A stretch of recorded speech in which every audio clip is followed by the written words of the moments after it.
I can assure you at some level when you come through a church, the goal is healing. And we have to make that, and we're going to do that.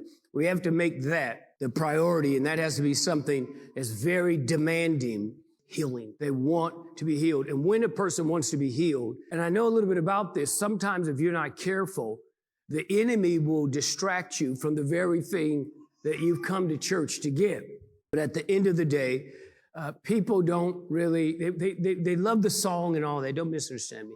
They love the events. All that stuff's good. They love coming and say we had a good service. But at the end of the day, a person wants healing. They want to be healed. And when a person wants to be healed, and I know a little bit about this, sometimes if you're not careful, the enemy will distract you from the very thing that you've come to church to get.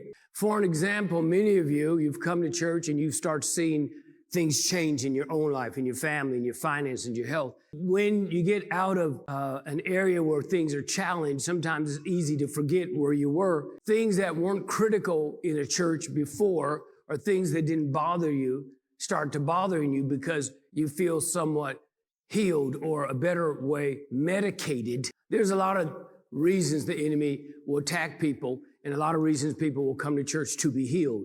Obviously, poverty, certainly when you go through any type of problem, but pain seems to be the biggest one. And pain is the most deceptive. You've become so good at living in that pain that you've created a version of you that can live with that pain instead of doing something about it. You start to grow, but you're growing with the pain still in you. Kind of like somebody that plays sports, they break their arm or break their wrist or break their finger. They go to the doctor and the doctor says, well, we're gonna have to break it so that we can get the bone straight. No, I don't want you to do anything else. Just wrap it up, leave it. The finger will grow, but it'll grow crooked. And a lot of times with church people and folks that start off with genuine hearts, they start off really seeking the right thing. They come because of that pain, and sometimes when the Holy Spirit, through different methods and different ways, comes and say, I'm getting ready now to heal you, and it's going to be very painful for a moment because we have to reset some things. I got to break the bone more. I got to break you more. I got to break this relationship more.